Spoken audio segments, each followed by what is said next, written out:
अचल आर चौहान हैं। तो हाँ जी, अचल जी कैसे हैं आप? नमस्ते सर। ठीक है सर, आप हाँ, कैसे हाँ, हैं? नमस्ते। सर ठीक है। स्क्रीन शेयर कर सकते हैं क्या? हाँ, हाँ, कर सकते हैं। रेफरेंस एक कंफ्यूजन था तो हम सोचे रेफरेंस के साथ ही पूछ लेते हैं ना, ताकि ज़्यादा हुँ, टाइम नहीं हुँ, लगे, हुँ। नहीं तो पढ़ना ज़रूर, पड़ जाएगा बहुत ज़्यादा। ज़रूर, ज़रूर। यही है ना आपका? ह्यूएन सांग जो बुक है, कोई ठाकुर प्रसाद शर्मा का, हुँ, हुँ, उसका हुँ। पेज आपको दिख रहा होगा। ये जो बुक है, ये कोई सैमुअल की बुक है। हाँ, ये वाला। अच्छा, सैमुअल बिल की होगी। हुँ। हाँ, सैमुअल बिल की है। अब इसमें संस्कृत वर्ड को मैंने सर्च किया था, तो उसमें बहुत सारे ये आए थे, रिजल्ट्स आए थे। तो पढ़ रहा था तो मैंने सोचा इसको सामने रखूं। ये पेज नंबर हुँ, हुँ। 29 है। यहाँ पे एक संस्कृत वर्ड इन्होंने यहाँ यूज किया है और ब्रैकेट में लिखा है फैन लैंग्वेज। तो एक यहाँ हम कंफ्यूज हो गए थे कि ये फैन लैंग्वेज क्या हुआ उनके हिसाब से। और एक कंफ्यूजन ये भी रहा कि संस्कृत का जिक्र इन्होंने यहाँ कैसे कर दिया अराउंड 627 और 650 एडी के आसपास। जबकि हुँ। ठीक आगे थोड़ा आगे ही ये लिखते हैं, जहां दूसरा संस्कृत हाईलाइटेड आपको दिख रहा होगा कि having gained proficiency in Sanskrit literature after a little delay he gradually went southward and reached the Mahabodhi. तो ये तो पूरा कॉन्ट्राडिक्शन हुँ। लिखा जा रहा है ना यहाँ पे। और ये बुक शायद 1900 के आसपास की लिखी हुई बुक है। देखें, अचल जी एक चीज़ यहाँ समझिएगा कि यहाँ जो संस्कृत लिखा हुआ है ना शब्द, ये संस्कृत दरअसल हम्म। बुद्धिस्ट का वर्ड है, ब्रह्मनिज़्म का नहीं है। संस्कृत जो है आम तौर पर जो इतिहास में सबसे बड़ी गलती हुई है, वो ये हुआ है कि हम सब लोग शुरू से संस्कृत का विरोध कर दिए हैं कि संस्कृत में ब्राह्मण ने लिखा, संस्कृत में ये ने लिखा। लेकिन सच्चाई ये है कि संस्कृत जो शब्द है वो बुद्धिज़्म का है। यही संस्कृत आगे चल के जब क्लासिकल संस्कृत में कन्वर्ट हो जाता है, तब तक बुद्धिज़्म खत्म हो जाता है और ब्रह्मनिज़्म जो है उस क्लासिकल संस्कृत को पकड़कर उसमें अपनी चीज़ें लिखने लगता है। तो अब क्लासिकल संस्कृत को ही सब लोग क्या कहते हैं, संस्कृत बोल देते हैं। और संस्कृत और क्लासिकल संस्कृत ये डिफरेंट चीज़ है। जब संस्कृत लिखा जा रहा था इसका मतलब ये होता था कि संस्कारित किया हुआ, ये कोई लैंग्वेज नहीं था, बल्कि संस्कारित किया हुआ, परिष्कृत। और संस्कृत का मतलब ही होता था परिष्कृत, बनावटी, यानी कि जो पाली-पाकित थी, उसी को थोड़ा-सा संस्कृताइज़ कर दिया गया है। वो दरअसल कहा जा रहा था, इसीलिए उसका नाम संस्कृत पड़ गया था। जैसे आजकल कहा जाता है ना, हाइब्रिड कहा जाता है, यानी कि उसका मूल कुछ और है, उसका हाइब्रिड कर दिया गया है। लोग कहते हैं ये हाइब्रिड बीज है, हाइब्रिड सीड है। तो संस्कृत जो है हाइब्रिड में तो ख़ैर 2 अलग-अलग चीज़ों का संकर कराया जाता है। संस्कृत का मतलब ये नहीं था कि किसी 2 का संकर कराया गया था, बल्कि संस्कृत का ये मतलब था कि उसको संस्कृताइज़ कर दिया गया था, थोड़ा बनावटी बना दिया गया था प्रीवियस लैंग्वेज को, पाली-पाकित को। इसीलिए चाहे फाहियान हो, चाहे ह्वेन-सॉन्ग हो, ये लोग संस्कृत शब्द का प्रयोग किए हैं। और आज जो ग्रंथ आपको मिलते हैं, जिसको हम लोग संस्कृत कहते हैं, ये बड़ी चतुराई से उसको भी संस्कृत कहा गया है। वो संस्कृत नहीं है, ये सब क्लासिकल संस्कृत है।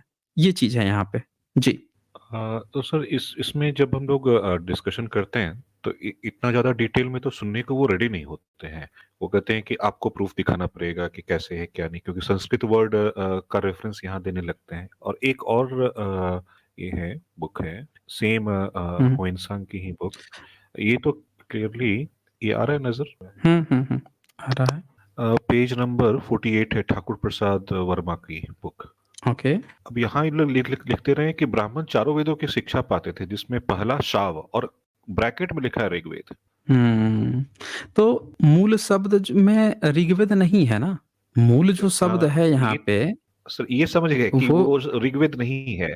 मेरा सवाल ये कि हुँ, शाव हुँ। क्या था, इसको जानने की कोशिश करना चाह रहे हैं देखें हम। इसमें कन्विंस वेद हैं जो कि ऋग्वेद नहीं लिखा हुआ था उस हुँ, समय। हुँ। हुँ, लेकिन हुँ, साव हुँ, जो शब्द अगर लिखा गया है ना, तो मेरा सवाल साव पे हुँ। आके रुका कि अच्छा ये जो है, तो ये किसी ने रेफरेंस अगर लिया भी होगा, मान लेते हैं ठाकुर प्रसाद वर्मा शर्मा ने फालतू का रेफरेंस लिया, लेकिन ये आया कहाँ से होगा, ये वर्ड किस चीज को चुराया होगा, ये क्यूरियोसिटी आ गई मेरे। देखिए, साव कहा जाता था ना जो चिकित्सा थी, भारत में जो चिकित्सा होती थी, तो आप इसी में वेद टाइप कीजिए ना, वेदा। इसी में सर्च में डालिए वेदा, सैमुअल विल में आपको मिल जाएगा, वेदा का मतलब। वेद जो शब्द है वो बुद्धिस्ट का शब्द था और उसमें शाव जो है चिकित्सा को कहा जाता था। अब ऋग्वेद का चिकित्सा से क्या मतलब है? मैं निकालने की कोशिश करता हूँ। वेन सॉन्ग, हाँ, ये रहा। इसमें सबसे बड़ी जो इतिहासकारों की गलती है, वो क्या करते हैं कि आगे-पीछे आप जब पढ़ेंगे, तो वहाँ पे त्रिपिटक की बात हो रही होगी। ये रुकिए मैं शेयर कर देता हूँ, या आप सबसे नीचे वाला जो 5 नंबर है ना, 4 वेदा यहाँ पे क्लिक कीजिए। हाँ, सबसे नीचे वाला, उससे भी नीचे। हुँ, हाँ, 4 वेदा आ गया ना? इसको थोड़ा ज़ूम कीजिए, 1 सेकंड। या फिर मैं आपको शेयर करके दिखा देता हूँ। ये देखिए, वो उसी का है। द ब्राह्मण learns the 4 Veda, the first called साउ।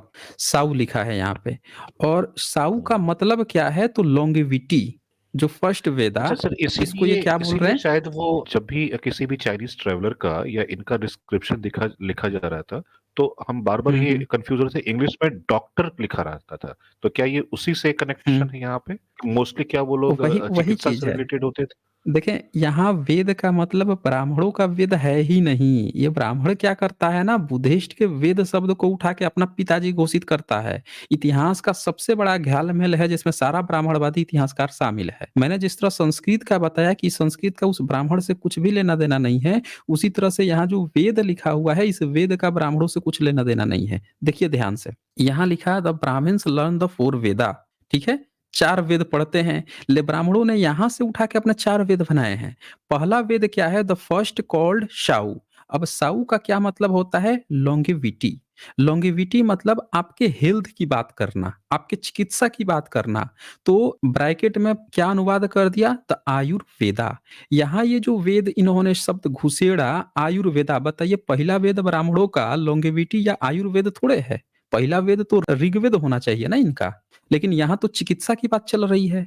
तो ये जो ब्राह्मण शब्द है यानी बमहन है। भारत के जो बमहन, मैं क्यों कहता हूँ कि भारत में जो पढ़ाने-लिखाने जो काम करते थे उनको बमहन कहा जाता था। भारत में चिकित्सा जो विज्ञान था उसको ही प्रायोरिटी दी गई थी। पहला कहा गया था, पहला वेद है चिकित्सा विज्ञान।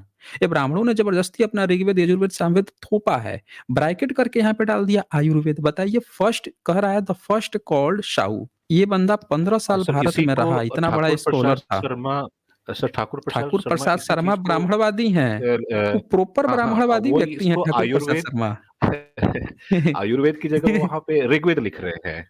हाँ, अब देखिए इनकी चालाकी देखिए, ऋग्वेद का आयुर्वेद से क्या मतलब है? असली ट्रांसलेशन आप पढ़ेंगे तो यहाँ पे साउ का मतलब बताया है लॉन्गेविटी, चिकित्सा से रिलेटेड, तो इसने क्या किया आयुर्वेदा लिख दिया। फिर आगे क्या लिखता है? Tells nursing life and keeping the constitution in order. दूसरा है द सेकंड कॉल्ड ट्यू, तो इसका हिंदी क्या है? वर्शिप। यहाँ भी कहीं यजुर्वेद नहीं है, ब्रैकेट डाल के यजुर्वेद लिखा गया है। कि ये जो वर्शिप की बात कहा है उसने, आप लोग उसको यजुर्वेद समझ लीजिए कि वो यजुर्वेद की बात कर रहा है। मतलब इन लोगों ने सारे राइटर जो हैं, चाहे अंग्रेज हो, चाहे ब्राह्मण हो, ये सब मिलके ज़बरदस्ती वेद को घुसेड़ रहे थे। ये 4 नाम लिया है, चारों में कहीं इनके वेद का नाम नहीं है। और देखिए वर्शिप, तीसरा the third called ping, making even. इसको इन्होंने ब्रैकेट में डाल दिया कि अच्छा इसको आप सामवेद समझ लीजिए। समझ रहे हैं? लेकिन वो क्या कह रहा है? पिंग। और पिंग का मतलब एग्जैक्ट मतलब क्या हुआ? Making even.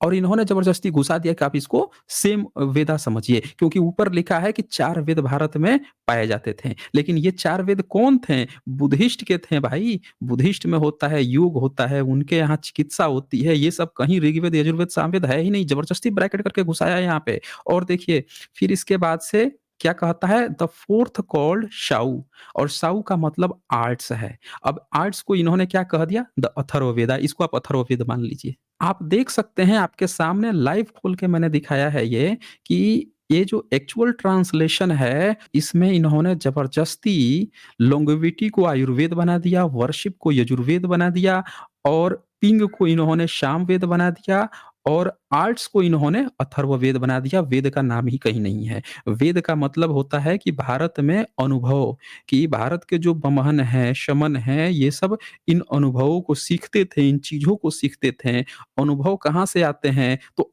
आर्ट का अनुभव होना, चिकित्सा का अनुभव होना, वर्शिप का अनुभव होना, और क्या था यहाँ पे? मेकिंग इवेंट, इसका अनुभव होना। ये लोग ज़बरदस्ती यहाँ पे घुसेड़ दिए वेद। ब्रैकेट देके वही घुसेड़ा गया सर, है। इतना बड़ा घालमेल एग्जैक्टली। है। एग्जैक्टली वही जब हम देखे खुद से पढ़ के ना तो चीजें और ज्यादा क्लियर हो गई कि राजीव पटेल जी के बुक में तो बहुत छोटा रेफरेंस दिया हुआ था, तो हम सोचे इसको थोड़ा सा हुँ, और डीप हुँ। जा करके देखें, पढ़ के देखें क्या चीजें हैं। तो जब देखे तो ये तो ब्रैकेट में लिख लिख करके इन्होंने हिंदी में अनुवाद करके और पूरी कहानी बना दी है, जो नहीं है उसको भी लिख दिया है। मतलब इसमें ये बताइए कि 7वीं सदी में इनका अगर नाम होता ऋग्वेद, यजुर्वेद, सामवेद, अथर्ववेद, तो 15 साल भारत में रहा, इतना बड़ा स्कॉलर था, वो नाम लिख के जाता ना कि पहला वेद जो है ऋग्वेद होता है, वो लॉन्गेविटी साउ लिख के जा रहा है जिसका मतलब लॉन्गेविटी होता है, पहला वेद ऋग्वेद, आयुर का मतलब हुआ इसका, बताइए?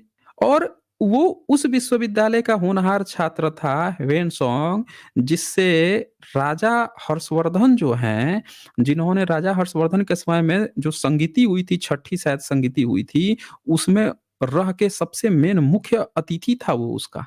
वो बहुत बड़ा स्कॉलर था और मुख्य अतिथि था, इतनी चीज़ें कंपाइल किया था। बताइए राजा हर्षवर्धन को इन लोगों ने हिंदू सम्राट बना दिया और उसके नोट्स में यहाँ वेद दिखा दिया। अब इसी से समझ जाइए कि यहाँ वेद भी नहीं है, ज़बरदस्ती दिखाया गया, राजा हर्षवर्धन को भी ज़बरदस्ती दिखाया गया। जबकि राजा हर्षवर्धन जो हैं बुद्धिस्ट की संगीति करा रहे थे। कितना बड़ा जी घालमेल किया गया है, इतना भयंकर घालमेल। अंग्रेज सोचिए जो अंग्रेज इसका ट्रांसलेशन कर रहा है उसको भी ब्राह्मण समझा रहे हैं कि अरे रे ये जो वर्शिप लिखा है ना हमारे वेद की बात कर रहा है भाई, यजुर्वेद होगा इसका मतलब। और ये जो लॉन्गेविटी की बात कर रहा है ये हमारे वेद की बात कर रहा है भाई, लिख दो हमारा वेद घुसेड़ दो, ब्रैकेट करके डाल दो, हमारी ही बात चल रही है। सोचिए कितना भयंकर घालमेल है। सर एक और सवाल था, एक डिस्कशन चल रहा हुँ, था अभी, वो हुँ। जो ज्ञानवापी वाला केस चल रहा है और ये सारी चीजें पुरानी जो भी चीजें हुई हैं, तो उसको लेकर हुँ, के जब हुँ। बात कर रहा था तो मैंने बोला कि यार ये जो जो भी चीजें हैं बुद्धिज्म की, आप बुद्धिस्ट को दे दो। आप क्यों बार बार क्लेम कर रहे हो कि ये हमारा है? ऐसे ऐसे तो बहुत सारे मंदिर हैं जहाँ पे बुद्ध की मूर्ति है, इंक्लूडिंग मुंडेश्वरी टेम्पल, और बहुत सारे हैं ऐसे तो, लिस्ट तो हजारों में है। तो एक हुँ, ने बड़ा इंटरेस्टिंग सवाल पूछा, वही सवाल हम आपसे पूछ रहे हैं सर। ये एक्चुअली मेरा सवाल नहीं है, किसी और का ही है। उन्होंने बोला कि हुँ, हुँ, बुद्धिस्ट की पॉपुलेशन जो है, जो रियल बुद्धिस्ट है, वो तो 1% से भी कम है। उनका ये कहना था हुँ, कि जो हुँ, अपने हुँ, आपको बुद्धिस्ट बोलते हैं, तो ये अगर दिया भी जाए तो किनको दिया जाए, और उनकी पहचान हम कैसे करेंगे कि हाँ ये बुद्धिस्ट है या ये नहीं है? तो इस सवाल का हम जवाब नहीं दे पाए क्योंकि इसके बारे में हमको इन्फॉर्मेशन नहीं थी, तो हम सोचे आपसे पूछते हैं कि आप हमको बता पाए कि क्या है। देखें सॉरी, इसमें एक और चीज उन्होंने जोड़ दिया था कि ये जो आप हुँ, हुँ, बार हुँ, बार बोलते हैं मूल निवासी, तो ये मूल निवासी हुँ, को हुँ, भी अगर आप डिफाइन कर देंगे तो मेरे पास भी कुछ बोलने के लिए रहेगा सर, कि हम मूल निवासी किनको हुँ, बोलेंगे? आपने समझाया है, वो समझ गए, लेकिन उनको कैसे जवाब देना है, उसका एक हुँ, हुँ, हुँ। फॉर्मेट अगर बता दें हम। जी, जी। देखें, सबसे पहली बात कि जो आपने कहा ना कि 1% है या 1% से कम है, ये कैसे पहचानें कैसे? हम तो कह रहे हैं कि जब एएसआई ने बुद्धा का जो बर्थ था, उसकी जो अस्थियाँ थीं, बोन्स थीं, उसके लिए पूरा उनका डिपार्टमेंट हुआ करता था। अपना एएसआई का आधा डिपार्टमेंट को उन्होंने बुद्धा के बोन्स के एविडेंस का संग्रहालय बना दिया, नेशनल म्यूज़ियम बना दिया। तो वहाँ पे उन्होंने पूछा कि भारत में 1% लोग हैं तो बुद्धा का हम पूरा अपना एएसआई का ही डिपार्टमेंट का आधा बना दिए नेशनल म्यूज़ियम बुद्धा का एविडेंस दिखाने के लिए। तब तो नहीं पूछा इन्होंने। अच्छा बुद्धा का जो बोन्स है उसको जाके ये जब दे के आ रहे हैं वहाँ पे, तो मंगोलिया भेजे थे स्टेट गेस्ट बना के। इन्होंने स्टेट गेस्ट बना के श्रीलंका भी भेजा था, थाईलैंड भी भेजा था। तब इन्होंने पूछा कि हम किस बुद्धा को भेज रहे हैं? विदेश में जाते हैं, जब जाके वहाँ पे ये कहते हैं कि हम बुद्ध की धरती से आए हुए हैं, लैंड ऑफ बुद्धा। विदेश से जब वहाँ का राष्ट्रपति, वहाँ के लोग जो हैं गिफ्ट देते हैं कि देखिए आपके भारत की मूर्तियाँ हमारे यहाँ स्मगल करके भेजी गई है, बेची गई है। ये हम आपको पुनः लौटा रहे हैं, इतना सारा गिफ्ट बुद्ध का लौटा रहे हैं। तब तो नहीं कहा जा रहा है कि आप हमको क्यों दे रहे हैं? हमारे देश में तो 1% बुद्धिस्ट है, हम क्या करेंगे लेके? तब तो लेके आके रखा जा रहा है। इसी तरह से जो महाबोधि टेम्पल है, महाबोधि टेम्पल तो प्रॉपर बुद्धिस्ट का है। ये तो पूरी तरह से सत्यापित है, इतना लंबाई वार चल रहा है। फिर भी वहाँ पे 4 ब्राह्मण को आपने भीतर बुद्ध के पैर के नीचे बैठा रखा है 4 ब्राह्मण को। वहाँ पे तो इनको नहीं पता चल रहा है कि वो बुद्धिस्ट का है तो उसको दे दें। वहाँ तो बौद्ध भिक्षु दिन-रात बैठे रहते हैं। काहे नहीं दे दिए? काहे 4 गो ब्राह्मण भीतर घुसेड़े हुए हैं उसमें? वहाँ नहीं पता चल रहा है? देखें, एक तेलिया भी बाबा भी हैं आदमी इसमें। न हाँ, हाँ, तेलिया बाबा भी हैं। देखें, यहाँ पे सारा खेल ना मोरालिटी का है। हम तो कह रहे हैं कि एक भी बंदा नहीं हो, लेकिन उसका अगर कहीं पे अस्तित्व हो। अब एक बात बताइए, पाकिस्तान को आप ले लीजिए। पाकिस्तान में सिखों के मेरे ख़्याल से 1 या 2 उनके पवित्र स्थल पाकिस्तान चले गए हैं। जैसे शायद गुरु नानक जी का वहाँ पे है, पाकिस्तान में चला गया है। तो ये बताइए कि क्या पाकिस्तान सरकार कहेगी कि हमारे यहाँ सिखों की संख्या 1% से कम है पाकिस्तान का, तो इसीलिए हम क्या करें कि वहाँ पे उनका गुरु नानक साहिब जो है उसको हटा दें, नहीं दें, उसको भी मस्जिद बना दें, ऐसा करेगा? भाई किसी भी देश में किसी भी समुदाय की संख्या प्रतिशत से नहीं मतलब है। अगर उनका पवित्र स्थल है, तो आप उसको पवित्र स्थल बना दीजिए ना। भारत का पवित्र स्थल वैसे भी बुद्धिस्ट का पवित्र स्थल देखने भारत के कम, अब विदेश से ज़्यादा लोग आते हैं ना। ये चीज़ है ना अचल जी। आप देख लीजिए बोध गया में जो आते हैं लोग, वो कहाँ से आते हैं? विदेश से ही तो आते हैं सबसे ज़्यादा। तो बुद्धिस्ट का अगर कोई स्थान है, तो देने न देने की बात थोड़े ही है। जिनका जो स्थान है वो बना दीजिए, संग्रहालय बना दीजिए या ऐसी चीज़ बना दीजिए ना, कोई ज़रूरी थोड़े है कि धार्मिक स्थान बनाइए। आप संग्रहालय बनवा दीजिए वहाँ पे। संग्रहालय बना के वहाँ पे बुद्धिस्ट की चीज़ें रखवा दीजिए कि ये चीज़ें थी, यहाँ पे हम संरक्षित रख रहे हैं। कोई ज़रूरी थोड़े है कि मस्जिद है तो मंदिर ही बनवा देंगे वहाँ पे। ये भी तो बात है ना अचल जी। और दूसरी बात आपने जो जी, सर। मूल निवासी वाली कही कि मूल निवासी कौन है? तो देखें, जब अंग्रेज थे भारत में, तब सब कोई अपने को विदेशी बता रहा था। भविष्य पुराण लिख के अब बता रहे हैं कि जो यज्ञ करता है, जो जनेऊ पहनता है वो विदेशी है, म्लेच्छ है। आके सब यहाँ पे ब्राह्मण वर्ण प्राप्त कर लिए हैं, सिका पहन के यज्ञ हवन करते, तो भविष्य पुराण लिख रहा है। तो जो व्यक्ति खुद को ही अपनी किताबों में लिख रहे हैं कि हम लोग विदेशी हैं, हम जो है विदेश से आए हैं, जब अंग्रेजों के समय के जो इनके लेखक हैं वो सब बोल रहे हैं कि हम ईरानी हैं, हम वहाँ से आए हैं, विदेश से आए हैं, नेहरू से लेके हर कोई लेके आ रहा है, तो जो खुद को बता ही दिया कि हम विदेशी हैं, तो बाकी लोग मूल ही निवासी हुए ना। बाकी लोग क्या हुए? बाकी लोगों ने तो नहीं कहा कि हम विदेशी हैं। जो यहाँ के मूल निवासी थे, मूल जो विदेशी था वो चीख-चीख के पहले ही कह दिया कि हम विदेशी हैं। वो अपनी किताबों में दर्ज करके गया, अपनी कम्युनिटी के बारे में बता के गया है कि हम विदेशी हैं। तो बाकी के लोग मूल निवासी हैं, बस सीधी-सी बात है। जी, अचल जी। सर, इसमें डीएनए जेनेटिक का भी कोई रोल होगा क्या? मूल निवासी और इनको फाइंड देखिए, आउट करने में? डीएनए जेनेटिक जस्ट तो बहुत क्यूरियोसिटी से बाद पूछ में रहा हूँ। आया है। हाँ, देखें ये तो बहुत बाद में आया है। डीएनए जो है ये तो बहुत बाद में आया है ना। बात ये है कि जब डीएनए नहीं आया था, अभी 20, 25, 30 साल छोड़ दीजिए, जब डीएनए कांसेप्ट नहीं आया था, तब भी तो कुछ लोग अपने को लिख रहे थे कि हमारे पिताजी जो हैं ईरान से आए थे। सावरकर अपनी किताब में क्या लिखे हैं कि वहाँ से जो धुआँ उठा करती है यज्ञों की, वो सब तो सब लोग कहते हैं कि हम लोग ईरान से आए हैं, हम भी इस सिद्धांत को मानते हैं, तो लिख रहा है ना वो। इसी तरह से नेहरू भी कह रहे हैं कि हम वहाँ से आए हैं, केदारनाथ पांडे भी कह रहे हैं, यहाँ तक कि दयानंद सरस्वती, मूलशंकर त्रिवेदी तक कह रहे हैं कि हम तो तिब्बत से आए हैं भाई, हम लोग का ओरिजिन तिब्बत से है, वो भी घूम लिए। तिलक जो है वो भी कह रहे हैं कि हम कहाँ कहीं दूसरे जगह से आए हैं। तो जो अपने को साफ-साफ बोल ही रहा है कि वो विदेशी है, लेनपुन इतिहासकार खुलेआम बोल रहे हैं कि इन लोगों ने कहा कि भाई ब्राह्मण हमारे आप भाई हैं, हम भी आप ही की तरह बाहर से आए हुए हैं। तो जो इतने सदियों से अपने को विदेशी-विदेशी खुद बता रहा है, तो उसको छोड़ के बाकी लोग यहाँ के मूल निवासी हैं। जो जहाँ जिसका घर-द्वार रहता है, माँ-पिताजी रहते हैं, उसको पता होता है ना कि हमारा घर-द्वार कहाँ है, वो बोला है, लिखा है, तो वो हैं। सीधी-सी बात है। जी।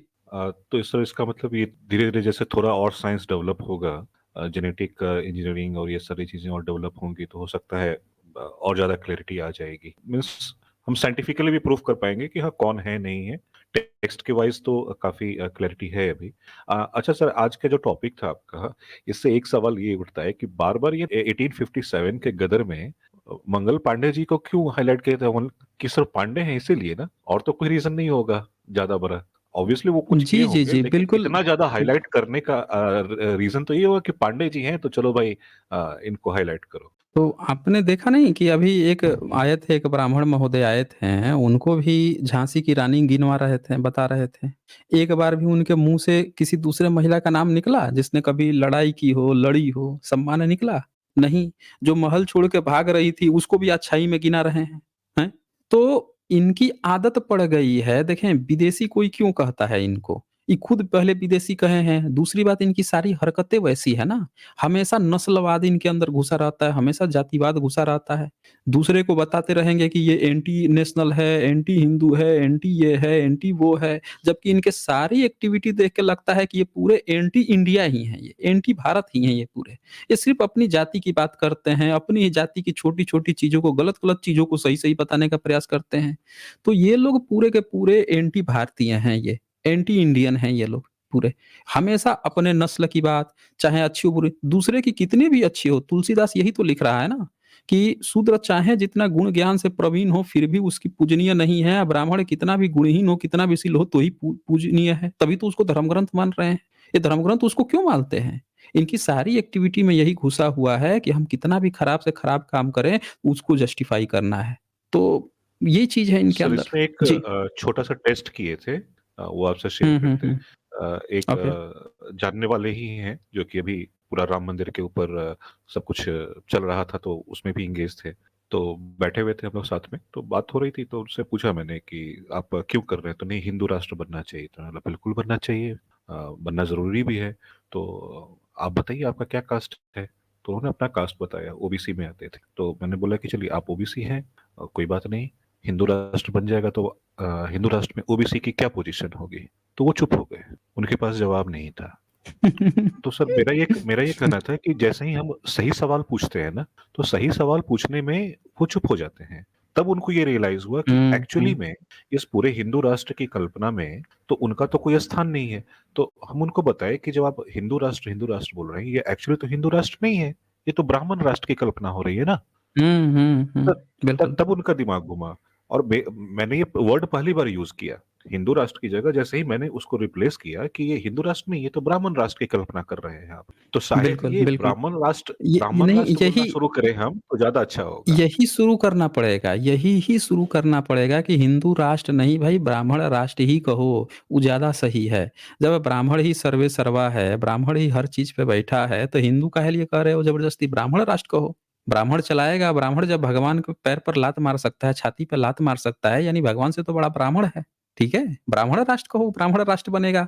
जितने ओबीसी हैं, एससी, एसटी हैं जो हिंदू बन के घूम रहे हैं, सबको अभी ये बताना पड़ेगा कि भैया ब्राह्मण राष्ट्र के लिए तैयार रहो। गर्व से झंडा उठा के घूमो कि हम ब्राह्मण राष्ट्र बनना चाहते हैं। तो करो तुम, ब्राह्मण राष्ट्र बनाओ फिर, तब पता तो चलेगा ना फिर।